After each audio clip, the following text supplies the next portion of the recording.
Good morning, everybody, and welcome to the first episode of Diary of a Black Stepdad. It's your boy Biv, and just wanted to talk about being a stepdad this morning. First, let me get a little background on myself. Um, of course, when you grow up, you're young, you always have a plan for your life. I had a plan for my life. I was gonna be married by 25. I was gonna have my first kid at 28. Had my second kid at 32, 33, early 30s, and be done with it. Wanted a boy, wanted a girl, wife, and be done with it. Life had other plans, and you can either roll with it or you can buck against it.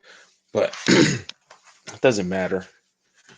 I met my wife in, well, I actually met her right after, well, I guess it was right after high school, right during, at the end, towards the end of high school, whatever. But we worked at McDonald's together. I met Angie at McDonald's. We worked together there. And then we ran across each other again in, I think, 2010, 2011.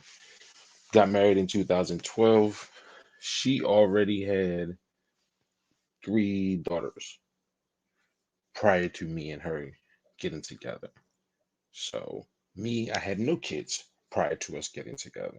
So, I went from being a single man to overnight becoming a husband and a father of three. Now, I could having really no background in parenting, you know, babysitting some kids here or there, but nothing where I was basically raising any children. And to inherit three kids, ages at the time when we got married was 13, 9, and 5. So I get a 13-year-old, a 9-year old, and a 5-year old that I have to now become a father figure to. I could have easily came in and was like, I'm gonna raise them the way that I was raised, and I'm gonna shut everything down that I don't like, and I'm gonna revamp the entire system. That's kind of hard with a 13-year old. She is who she is.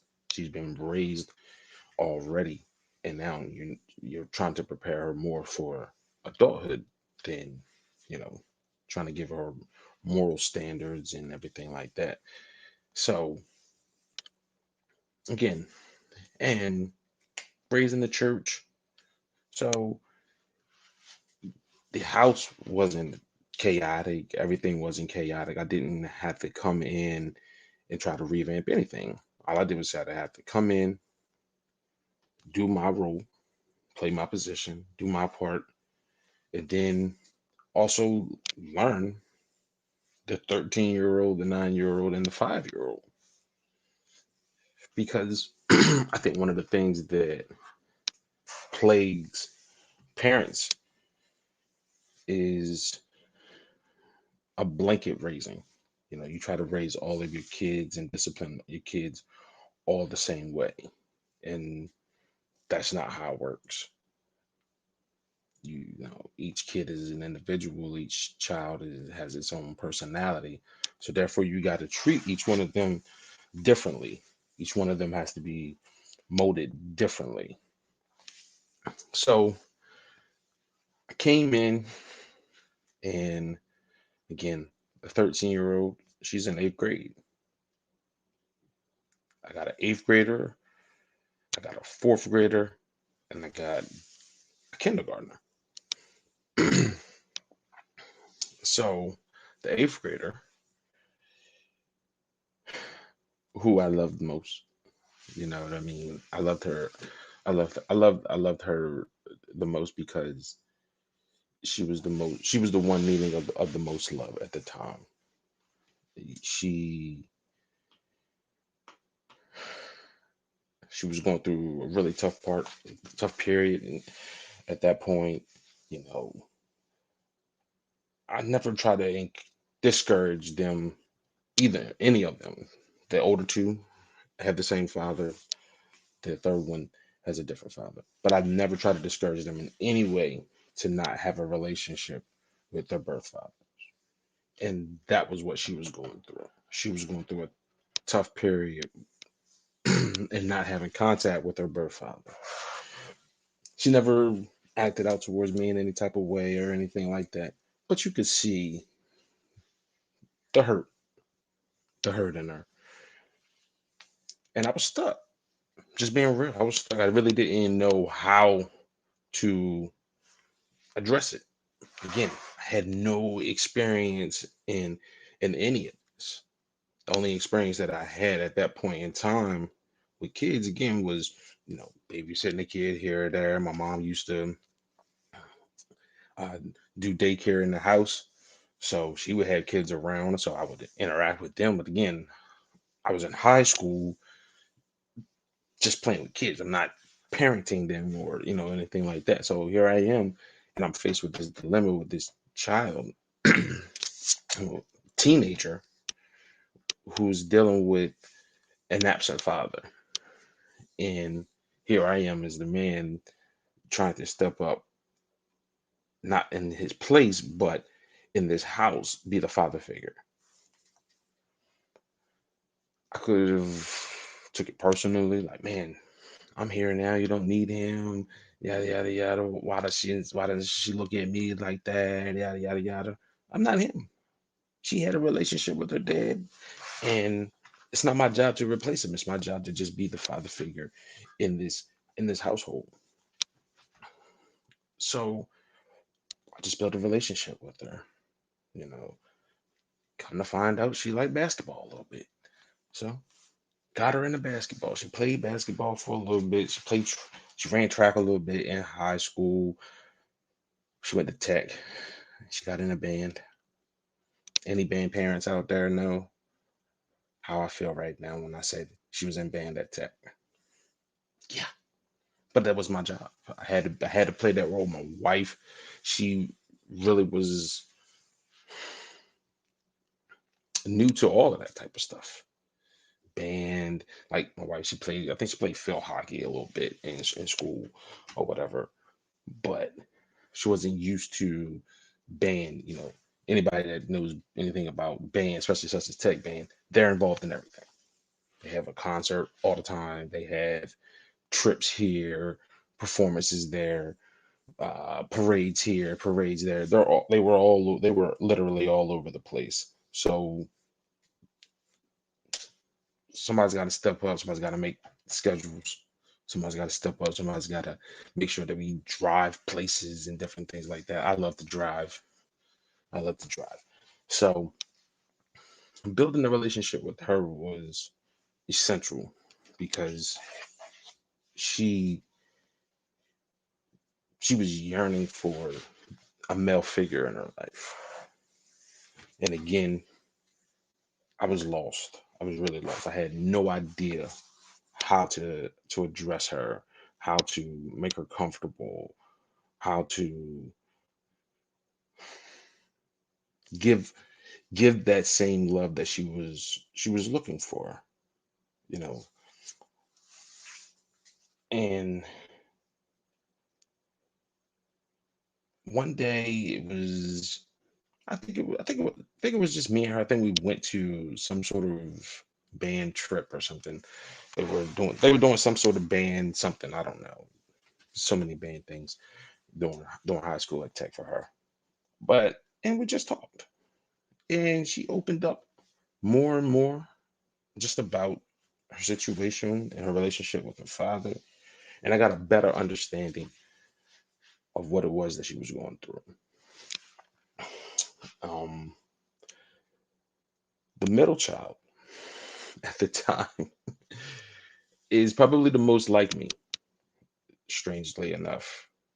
I joke with my wife all the time about um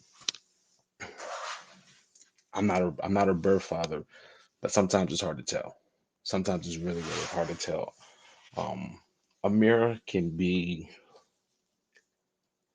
a tough nut. She can be really really stubborn in her ways, like me. Um, Procrastinator, like me. Do enough to just get by, like me.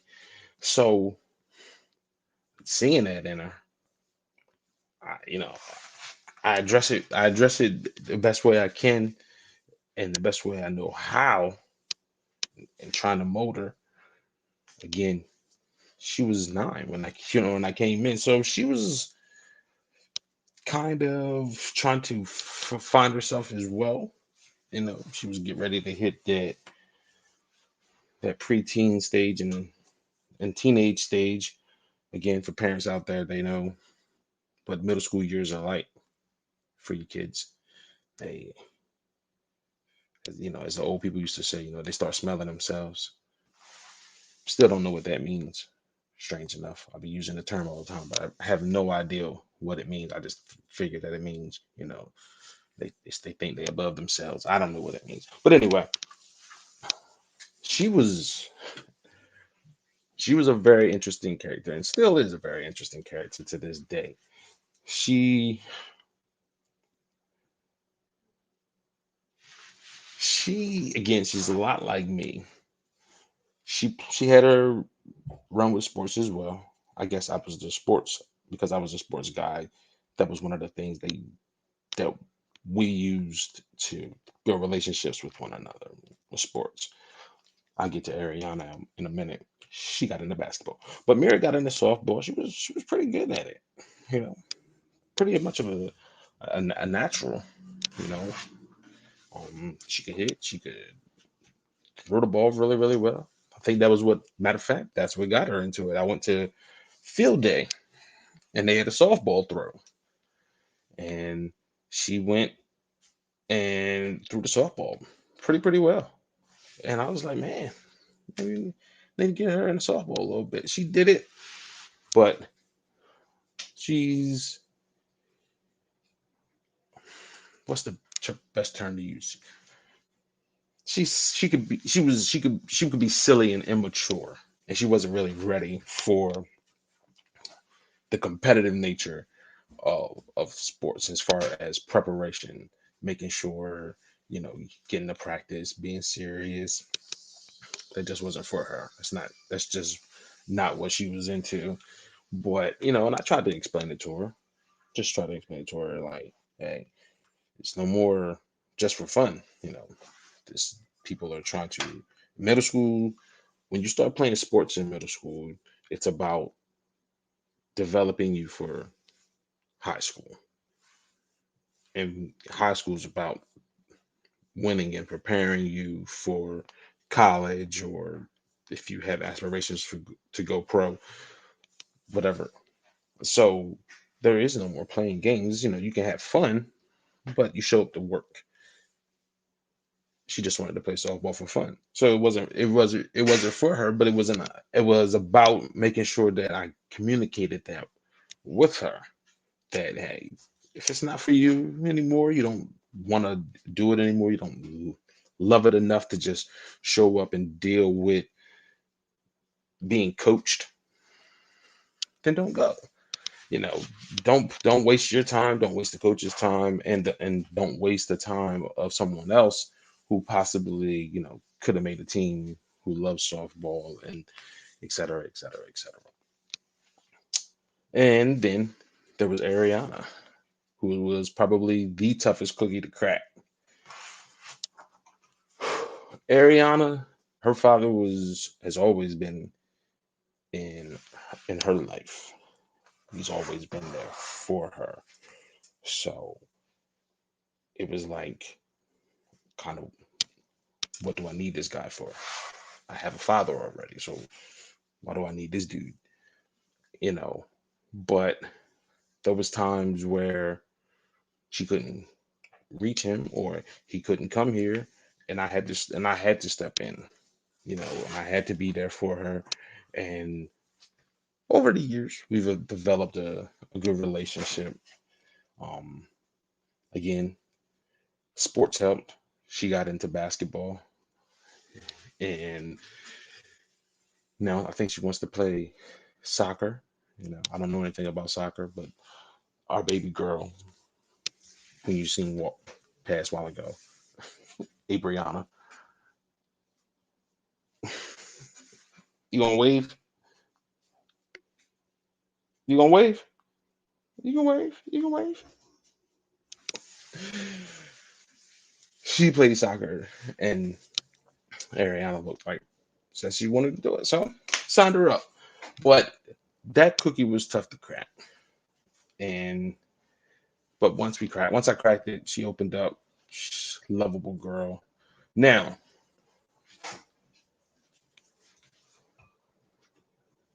I just told you, four daughters and a wife. This is a lot of estrogen in this house. A lot of estrogen in the house. It can be really, really, really, really rough sometimes living with four women and a little girl. The oldest now is 22. She's moved out. She's in living in Wilmington, working. Um, the second old, well, that's Aaliyah, the oldest one. The second oldest, Amira, just graduated from Tech this past year. She's going to college, starts in a couple of weeks. Ariana's going off to high school, and Abriana's going to third grade. Yeah, a lot of estrogen all over the place all the time. It's tough to balance work, home life, and really a love relationship with my wife. It is. But the stepdad part of it is fun. It really is. It really is. It really is fun really learning each of these individuals. One I had a hand in creating personally, and the other three I had a hand in creating emotionally, creating, you know, um, intellectually. So those three I don't treat any different than I treat my youngest. The difference is I've had her since birth, so I'm a little bit more hands on with her and everything because I'm trying to mold her and raise her the way that I want to. The other three, I had to just jump in on the train as it was already moving and figure out how to get it to the destination that was best for each one of them. And hopefully I did a good job. Um, just being real. Hopefully I've done a good job. They've all had their ups and downs so far in life, you know, but you just hope for the best with each one of them. Being a stepdad, again, from the beginning was really, really interesting. And it wasn't difficult. It was challenging. It was really, really challenging. Learning three personalities, four if you count my wife, because I was learning her at the same time. Um, and two of them kind of not initially wanting you around. They, what I mean, for certain things you were cool. I was cool with Aaliyah and with Amir. We always had a good relationship, but Aaliyah didn't really want me for certain things, and Ariana didn't need me for certain things. So the, that relationship, those relationships had to be built and get an understanding of what it is that I could do, what it is that I could offer them to best mold them and make them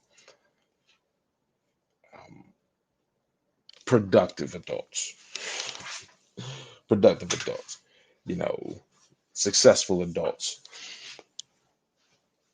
Again, I was raised not strict. I wasn't raised strict at all by any means. I wasn't raised strict. I, you know, couldn't do whatever I wanted to do, but I could do pretty much what I wanted to do to a certain extent. I was also a boy raised in the 90s. I had girls trying to raise them in the 2010s. So the times were completely different, completely different. Um, Funny story, of course, you live in town within, I think it's what a 2 mile radius of the school or whatever. You got to walk to school. And it's funny because we knew each child was going to do it.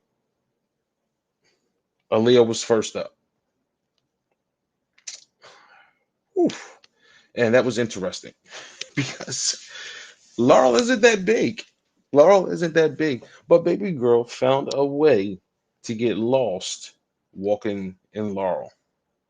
I still, for the life of me, can't figure out how she got lost walking around the town of Laurel. But anyway, she did.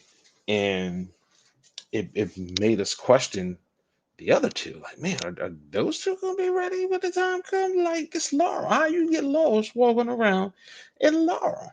But the other two, their navigation system, their GPS systems was pretty good. They never had any problems walking around Laurel. But Leah did. I don't know. Love you, Leah.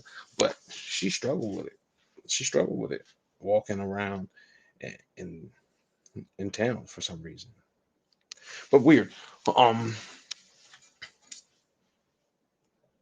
walking to school when I was a kid was easy. It was a group of us from Seaford Meadows, and we walked together to school every day. Walked together to school. No worries. Parents didn't. They knew where you were going.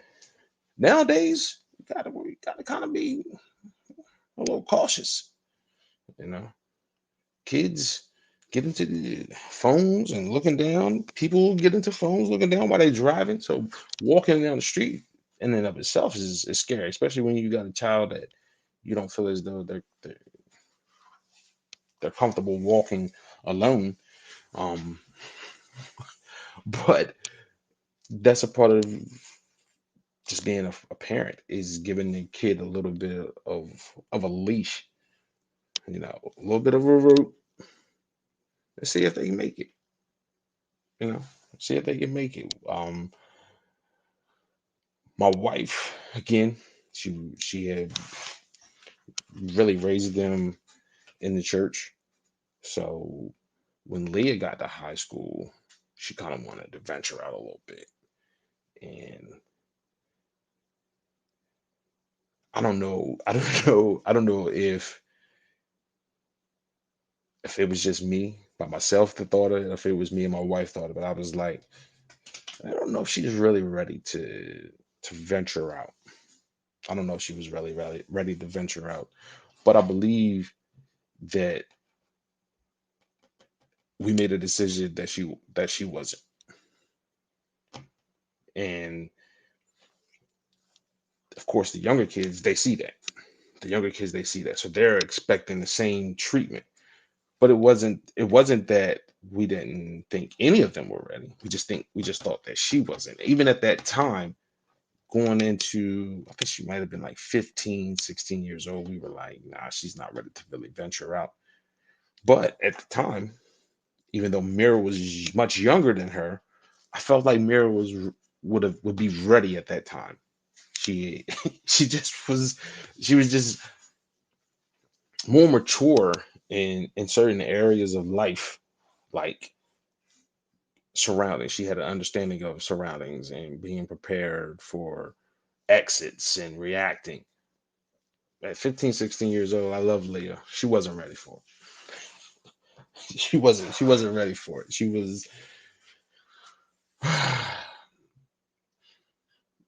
she had a view of life that everything was okay and everybody was good people, and whereas Amira was a little bit more standoffish and like I don't trust everybody. And to me, that's a good thing. You know, they kind of have walls build up and make people have to try to come through those walls. You know what I mean? Or you venture out of those walls. But Alea, she didn't have no barriers up. She let anybody in. It was she just wasn't ready for that type of responsibility of going out with friends, you know, and doing things at 16. By 17, 18, we felt she was ready and she started to venture out more. She had a lot of fun with it. But again, we had to make that decision, not being strict parents or anything, but just understanding your child. And that comes with being a good team with your spouse. And it was difficult. Again, sorry, not difficult, challenging. It was challenging because I'm not your birth father. So at any point in time, you can say you're not my daddy. I've never heard those words. We've been together for going on a decade, and I've never heard those words from any of those three girls. You're not my daddy. You're not my father. None of them call me daddy though. None of them call me daddy. Each of them have a weird nickname for me. Um, Aaliyah calls me Wade. To this day, I have no idea how it started. Kind of have a feeling of where it came from. Have no idea where it started. Um, and then the other two call me Duty. Again, it's close to daddy, but it's not daddy. Um, again, have no idea where it came from, but we all have interesting stories. Great story. Leah and Amira would appreciate this. We were, what did we have? Because we didn't have a, we had an X, we think we had an Xbox 360, and we were playing the bowl. We were bowling. We were bowling. We were bowling. And the song, I think the song is by Gwen. Is it by Gwen Stefani? I don't know, but it's the bananas. These chicks is bananas. And it's a few times part on there. And apparently I sang it at a high pitch or something, and they mocked me. And it was a kind of an inside joke. But they would do it any and everywhere to try to embarrass me. Like just would say it really. And I'm not gonna say it right now, but I'm pretty sure if they see this, they'll be saying it and looking around at everybody, trying to get other people to laugh that they've told about the story and everything like that. Um, but each one of them, in their own way, have affected me, and I can see the impact that I've had on each and every single one of them. Me and my wife have had arguments about each and every one of them, and she's always encouraged me to just be me with them. She's never asked me to be anything other than that, and I've never tried to be anything other than that. I've never tried to, you know, force anything upon them again, and I will never do that. I will never down talk their father to them. I'll be honest about their fathers, but I will never down talk their fathers to them. You know, things happen in life. Sometimes we can control it, sometimes we can't control it, but I never down talk their fathers to them because that is something that they them that the impression that of their fathers is something that they should come to a conclusion of themselves. I should have no impact or influence on how they view their fathers. You know, the evidence is there. You take it and you build a case yourself for how you want to view your father.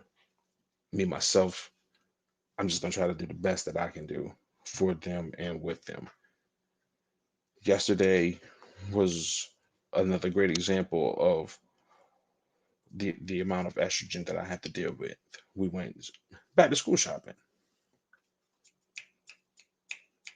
We spent an hour and a half in one store. Just one. Just one. An hour and a half in one store. Now they bought majority of it. They bought a whole bunch of stuff in the store, granted, but an hour and a half in one store. I'm not used to that. I'm not used to that. That's not what we as men do. That's why majority of the time I don't even go shopping with them. Majority of the time I don't go shopping with them. You know, if you want some money here, take some money. Go on about the business because it's not fun. It's not fun for me. I'm the only male there, meaning that the conversations are going to be limited, which means the I guess you could say the entertainment is going to be completely different. I'm old school as far as music goes. I don't listen to a lot of the new artists and everything like that. So majority of the time, I'm annoyed in the truck or the car or whatever by the music. I am just being real. Um, but I deal with it because I love them. So every now and again, I'll go out. Like yesterday, I went out, but for the most part, I stay in. Now when we go family vacations and trips and stuff like that, I'm glad I don't drink no more. Let's just put it like that. I'm glad I don't drink no more. Um, because I probably find myself at the hotel bars drinking a lot. Again, that's a lot of people don't be understanding. They'll like when I tell people sometimes they be like, "How many kids you got?"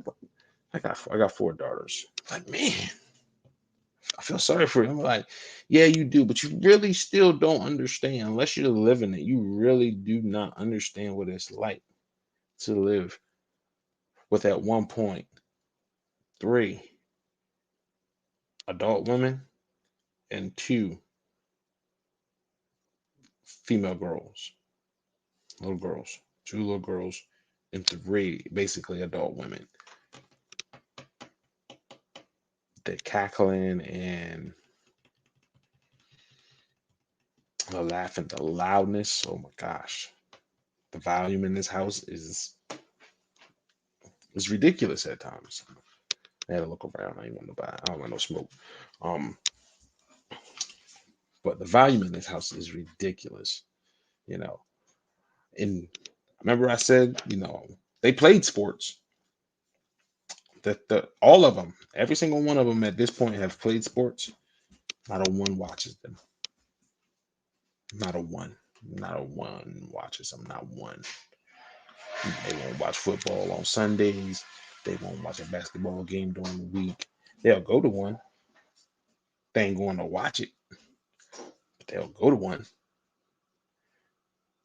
They not a lot of people watch baseball anyway, but they definitely ain't watching that with me. But they will not watch any sports with me. They'll play it, but they will not watch it with me. My wife still won't watch it with me. I've tried it. She's mad with me because I won't explain it to her and everything like that. I'm like, man, I tried to explain it to you, but whatever. Um,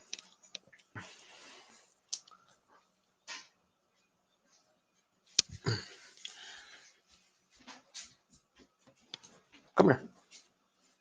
Put it in the sink, and then come here. Put it in the sink, and then come here. Whew.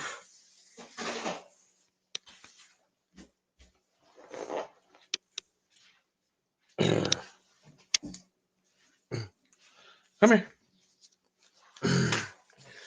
This is the baby girl. This is Abriana. Hi. All right. You going back to bed? Or you going to play your tablet or something? Play. All right, go do that. Yes, that is the only one that is from my loin, if that's the best way I can explain it. But she's the baby girl. That's the only one that is mine naturally. The other three, like I said, are mine as well. They just didn't come from me, but they are definitely mine. It's a lot of fun being a dad, and the challenges of being a stepdad are life changing. They're life changing, and they prepare me. They really prepared me for the career that I was that I would eventually go into. I got into education after getting married. I got into coaching after I got married. But dealing with other people's kids on a daily basis, pretty much in my life, that's what I was dealing with at home. I was dealing with other people's kids and learning them and molding them. It made it a very easy transition into into my career path. So I thank God for my wife and my four beautiful girls. You know, for people who know me and they see me beyond the screen, it's a lot of gray in here. A lot of gray in here. You try raising four girls in the 2010s. I guarantee you, girl, you'll get a lot of grays too. You know, it's funny. It's funny because uh, one of my boys from school that I coach, he's got a baby on the way, and he's having a little girl. And I said to him, I said, I didn't realize it till I became a father that I went from worrying about just my penis to now having to worry about everybody else's penis. Yeah, yeah, because I got four daughters. So I gotta every daughter, every man, every real, every legit good man, when they found out they were having a daughter, I guarantee within the first week of knowing that they were having a daughter, they thought about, man, I gotta keep her away from guys like this, and this, and this, and that, including guys that were kind of like me. Just being real. That was the thought process. I inherited girls overnight, and that was one of the things I thought about. Like, man, Leia's in middle school, get ready to go to high school, so I know dudes is getting ready to start approaching her. I gotta fend her. I gotta get a way to fend these dudes off. See through the lies and the deception. I had to become a traitor for the team. Sorry, fellas. I gotta look out for my girls. But again, if I didn't build those relationships with them, they wouldn't have trusted me and given them advice for those types of things. If they didn't love and trust me, they wouldn't have taken the advice that I give them for certain things, especially dealing with men. You know, I just try to keep them away from God from guys that I see certain things in. If I see certain things that I don't know that I don't like, I'll just tell them about it. You know, I'll never tell them that you can't date this person and you can't date that person. I'll be like, hey, you see this, right? Keep an eye on it. It might turn into something else. Are you willing to put up with this? Because it's not going to change anytime soon. So just giving them a little nuggets here or there. It's fun though. It's fun. It's fun seeing them go through. things differently, because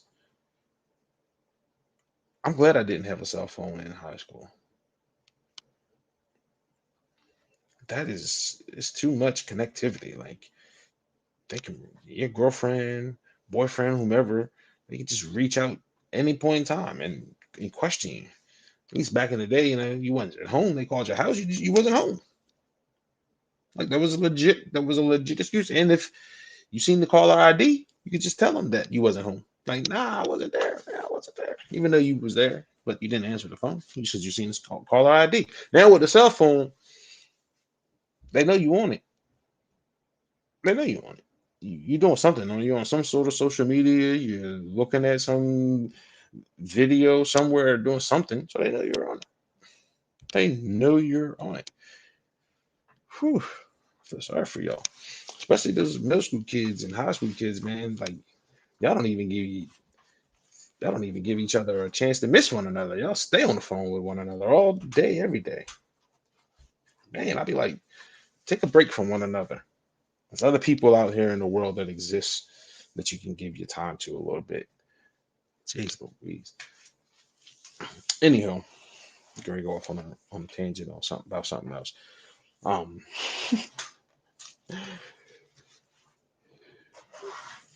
being a stepdad, again, it molded me into be a better man. It's molded me and helped me become a better husband, a better teacher, a better coach. I love my girls, and I'll do anything for them. People that know me, I've never said I got three stepdaughters and a daughter. I've always said I got four daughters, because that's what I have. I have four daughters, and I love them the same. They all love me. I get on their nerves. They get on mine. Sometimes I want to take them and shake them because of some of the dumb things that I sit and I watch them do. Try to warn them as much as I can. Some of them, sometimes they take the advice, sometimes they don't, but they live and they learn. They live and they learn. So that's my episode on being a stepdaddy, being a stepdaddy, being a stepdaddy. Quick plug. Check us out next Saturday, the 21st, 8 a.m. Speak on it. We'll be talking about critical race theory, what it is, and why people are scared of it so much, and why people love it so much. Um, Shout out to my man Tim One and his wife Kim. I see that the dinner table was awesome on Wednesday night. I checked out a piece of it. Wasn't able to see the whole thing. Had gotten in from football practice. I was tired. Um, but I caught a piece of it, man. It was the piece that I caught was absolutely beautiful, talking about mental health. Um, I would plug it their next show, but not necessarily. I don't know exactly when it is, but check us out again. Speak on it on next Saturday, the 21st, 8 a.m. live Facebook, live on YouTube, as we'll be talking about critical race theory. So check me out on my next entry. Um, let's see, what is the day? The 15th should be on the 29th. Will be the next episode of Diary of a Black Stepdad. Um, Not exactly sure what the topic is going to be. I have a couple of things in mind, but not exactly sure what the topic will be. But I have a flyer up on the website to let everybody know exactly what the next episode will be about. But until then, check us out on Speak on It next Saturday. Again, look out for my man Taman and his wife Kim for uh, seat at the dinner table, and check out my man Dom and his wife Nicole, as they are going to be doing the Love Walk. So check us out, man. We're doing a lot of big things. So until then, enjoy yourselves. Have a good day.